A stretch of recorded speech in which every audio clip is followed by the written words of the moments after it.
नमस्कार, खबरों की खबर में आपका स्वागत है। मैं हूं संकेत उपाध्याय। तो क्या है राजद्रोह की ये धारा जिसको लेकर के अब सुप्रीम कोर्ट ने भी ये बोल दिया है कि ये अंग्रेजों के जमाने का चला हुआ कानून अभी तक क्यों चल रहा है, इसकी वैधता पर अब चर्चा सीधा सुप्रीम कोर्ट में हो रही है और कई बार उठाया जा चुका है। अब की तो सीधे सीधे बोल दिया है सुप्रीम कोर्ट ने।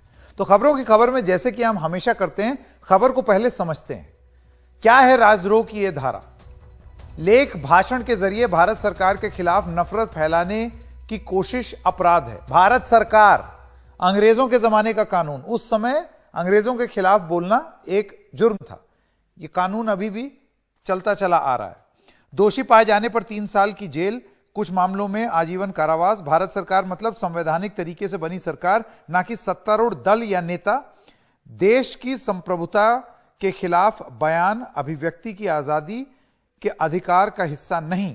यह है यह कानून जो कहता है। अब आपको बताते हैं कि सन 62 और सन 95 में 2 बार इसको इंटरप्रेट या समझने में एक थोड़ा स्पष्टीकरण दिया गया। यह मामला सुप्रीम कोर्ट में गया, तो उसमें यह मामला है सन 62 का केदारनाथ का।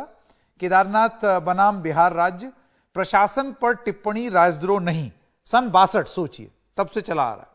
प्रशासन पर टिप्पणी राजद्रोह नहीं है, सरकार पर टिप्पणी राजद्रोह नहीं है। जिस बयान में हिंसा फैलाने की मंशा हो वो राजद्रोह है, जिस बयान में हिंसा बढ़ाने का तत्व हो वो राजद्रोह है। सन 62 में कह गए इस केदारनाथ जजमेंट में सुप्रीम कोर्ट। उसके बाद भी ये सब चल रहा है। सन 1995 में 95 में बलवंत सिंह बनाम पंजाब, नारेबाजी राजद्रोह नहीं है, यह सुप्रीम कोर्ट कहता है। और 2 सरकारी कर्मचारियों ने देश के खिलाफ नारेबाजी की थी, जिसके बाद यह मामला आया। तो ये सन 62 और सन 95 के 2 मामले हैं, 62 और 1995 के 2 मामले।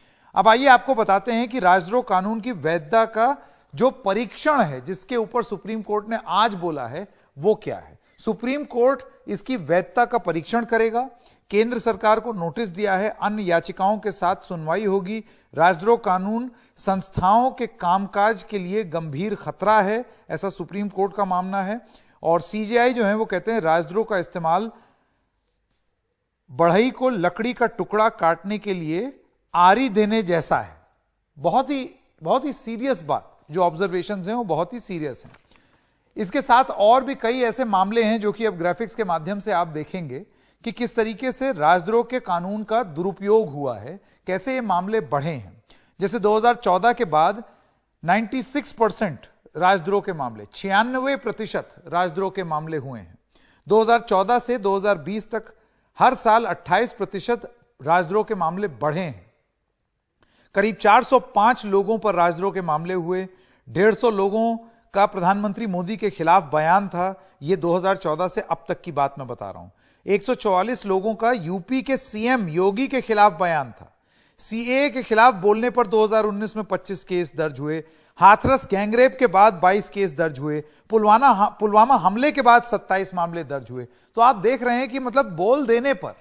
और तो और योगेंद्र यादव का यह कहना है कि एक किसान के ऊपर यह आरोप था कि उसने एक नेता की गाड़ी का कांच तोड़ दिया, उस तक पर राजद्रोह का मुकदमा चलाया जा रहा है। तो राजद्रोह का जो मुकदमा है उसका भयंकर दुरुपयोग हो रहा है, अब तो अदालत भी मानती है।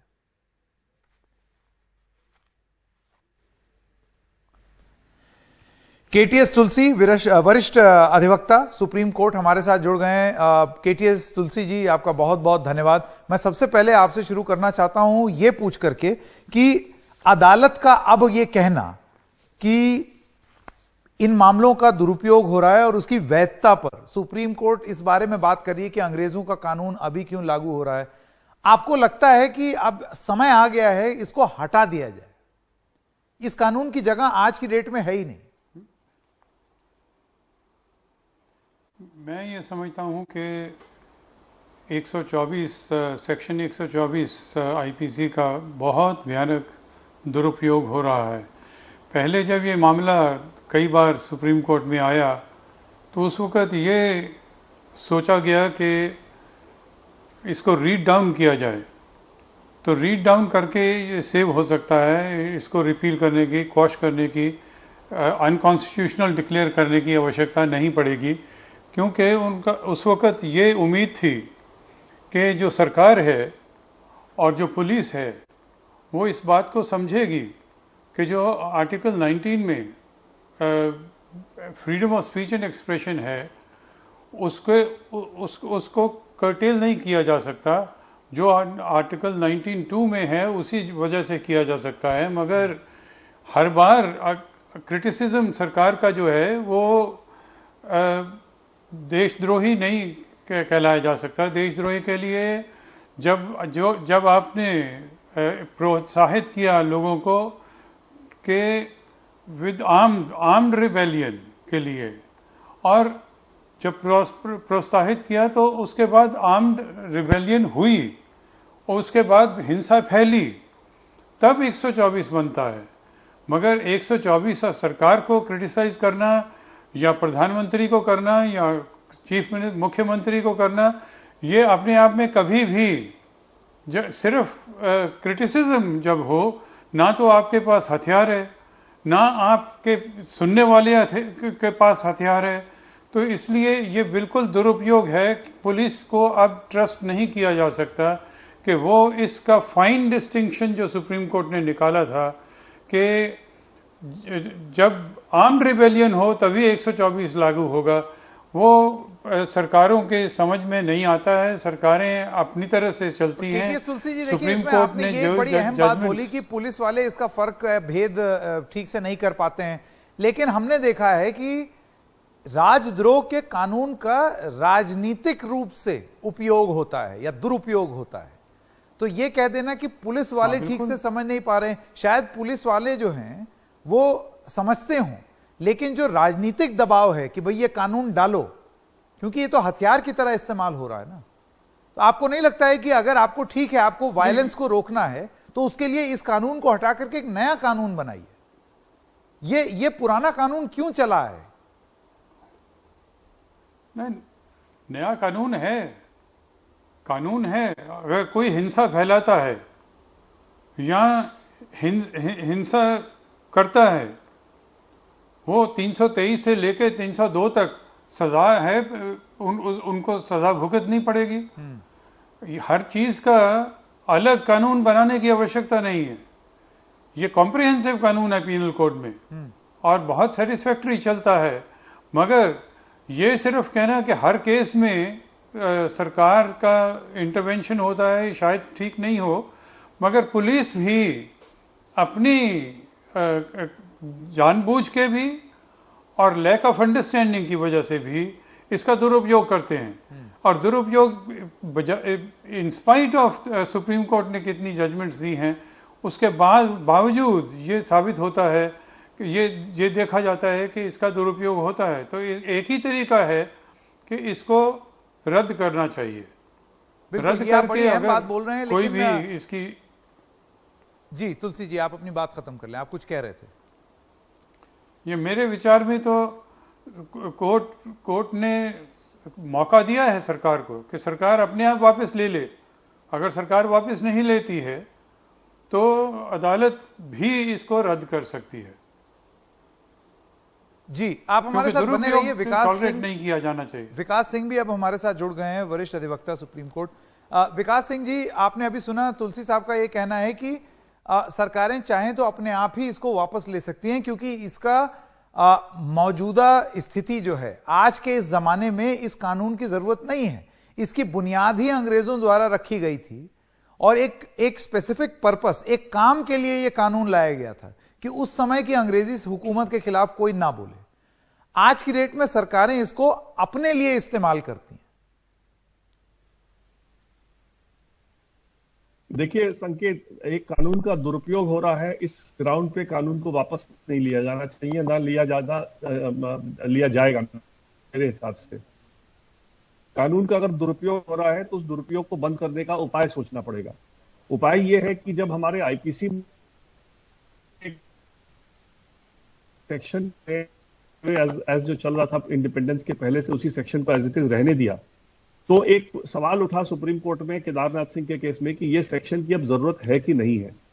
सुप्रीम कोर्ट ने उस जजमेंट में कहा कि इस सेक्शन को जैसे लिखा गया है हमारे आईपीसी में, अगर उसको वैसे रहने दें तो शायद ये सेक्शन जस्टिफाइड नहीं होगा। उन्होंने उसको इंटरप्रेट कर दिया, रीड डाउन कर दिया, कहा कि जहां वायलेंस इंस्टिगेट होगा वहीं पर उसको माना जाएगा कि सेडिशन का तभी कानून लगाया जाएगा। बिल्कुल। अब प्रॉब्लम क्या हो रहा है संकेत, की जो पुलिस अफसरान है, जजमेंट में तो आ गया, सुप्रीम कोर्ट की जजमेंट में तो ये सारा बात क्लियर कर दिया, लेकिन एक जो इंस्पेक्टर लेवल का पुलिस ऑफिसर है वो जजमेंट तो देखता नहीं है, वो तो आईपीसी उठा के देखता है। आईपीसी उठा के देखता है तो लगता है कि हाँ ये तो बनता है केस, और वो रजिस्टर कर लेता है।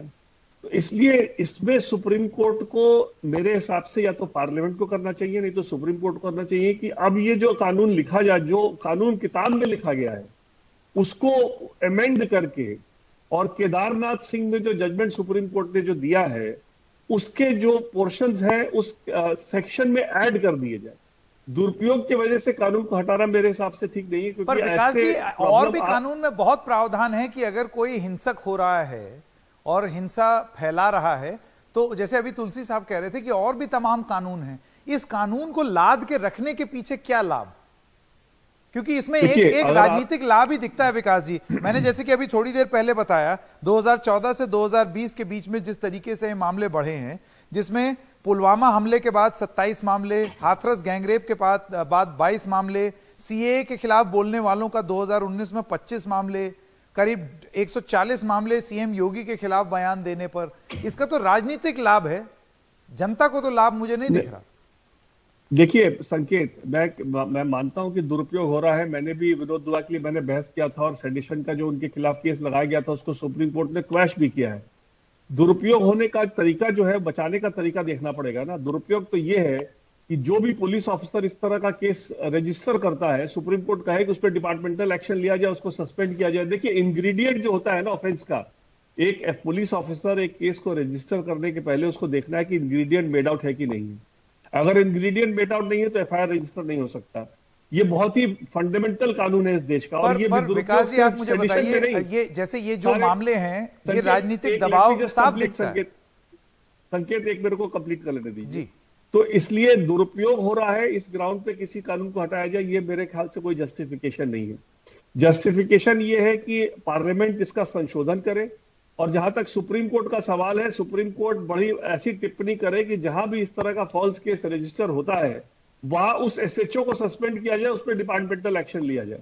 क्योंकि जहां पर कि एक पुलिस ऑफिसर कानून को समझने के लिए तैयार नहीं है, केदारनाथ सिंह सुप्रीम कोर्ट का जो जजमेंट है जो कि लॉ ऑफ द लैंड माना जाता है उसको देखने को तैयार नहीं है, बिना देखे किसी के कहने पर अगर एफआईआर दर्ज कर रहा है तो उस पर एक्शन लिया जाएगा। जहां 2-3 केस में एक्शन लिया जाएगा, देखिए अपने आप दुरुपयोग बंद हो जाएगा। तो लेकिन विकास जी आपका सबमिशन ये है कि आप पुलिस वाले के खिलाफ एक्शन लो तो दुरुपयोग नहीं होगा, लेकिन जो राजनीतिक दबाव के चलते ये रजिस्टर हो रहा है, सबसे पहली बात प्रथम रूप से जिस वजह से आज तक इसको हटाया नहीं गया है, देखिए सही बात है, इसका अगर मैं राजनीतिक सवाल पूछूं तो एक कारण से ही अब तक लोकसभा में या संसद में इसको हटाया नहीं गया है, क्योंकि इसका राजनीतिक लाभ सब सरकारों ने लिया है।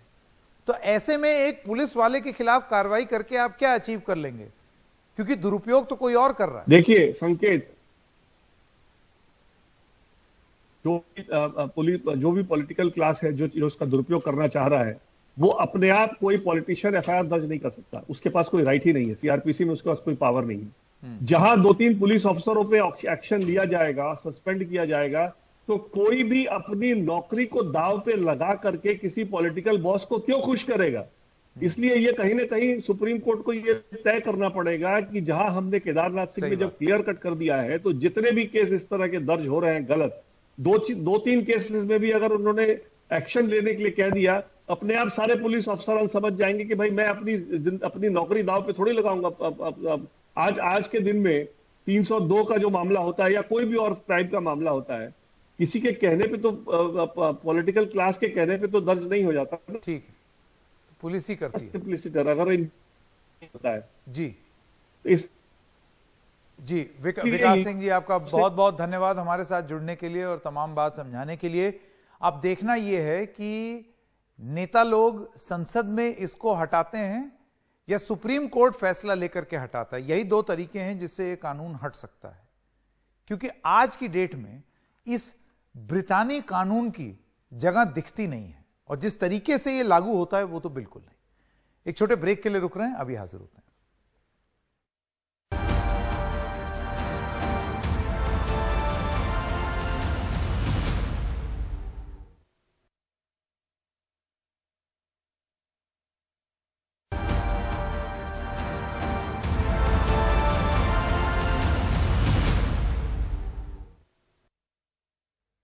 और जनसंख्या नियंत्रण कानून को लेकर भी जो मसौदा यूपी सरकार ने तैयार किया है, जिसे लेकर खासी राजनीति भी हो रही है, बहुत तेज है। क्या कहा है एमआईएम के नेता असदुद्दीन ओवैसी ने? याद कीजिए, वो भी अब यूपी का चुनाव लड़ रहे हैं। आइए सुनते हैं। आर्टिकल 21 के कंप्लीट खिलाफ है यह प्रपोजल। क्यों है? क्योंकि आर्टिकल 21 डिफाइन करता है personal autonomy relating to body. ये जो प्रपोजल है, इससे उत्तर प्रदेश की महिलाओं का बहुत बड़ा नुकसान होगा। क्यों होगा? स्टेरिलाइजेशन सबसे ज्यादा देश में 93% सिर्फ महिलाओं का होता है, और आप ये कह रहे हैं कि स्टेरिलाइजेशन आप करवा ले, तो ये महिला को राइट मिलना चाहिए कि वो डिसाइड करे। जो हमारी नेशनल पॉपुलेशन पॉलिसी थी, उसमें हमने ये कहा कि आप शादी इस उम्र में करिए, एक बच्चे के पास स्पेस दीजिए। तीसरा, हमने एजुकेशन का इंतजाम किया। ये इस बात पर योगी की सरकार का कुछ ताल्लुक ही नहीं है।